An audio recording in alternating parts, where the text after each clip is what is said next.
ডিপ্রেশনে ভুগছেন, পেরেশানিতে আছেন, খুব বেশি দুশ্চিন্তায় আছেন, কোনো কিছু ভালো লাগছে না, আল্লাহর সাথে একটু কথা বলেন।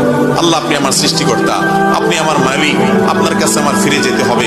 আপনার কত অবাধ্য হয়েছি, কত নাফরমানি করেছি, কত সীমা লঙ্ঘন করেছি, কত নির্দেশ অমান্য করেছি, কত নিষেধ লঙ্ঘন করেছি। আল্লাহ, এগুলোর জন্য পাকড়াও করলে আমার কোনো উপায় থাকবে না। মালিক, এখনো নাকের ডগা নিঃশ্বাস আছে, এখনো ক্ষমা চাওয়ার সুযোগ আছে। আপনি ক্ষমা চাইলে ক্ষমা করে দেন। আমি তওবা করছি, আর কখনো নির্লজ্জ কাজ করব না, আপনার নাফরমানি করব না।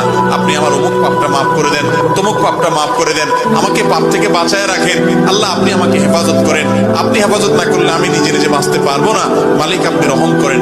আল্লাহর সাথে একটু কথা বলেন। আল্লাহর কসম, সালহাতুস সঙ্গে বুদি দিল খারাস, আজমুদে এক জামানা খাকে বাস।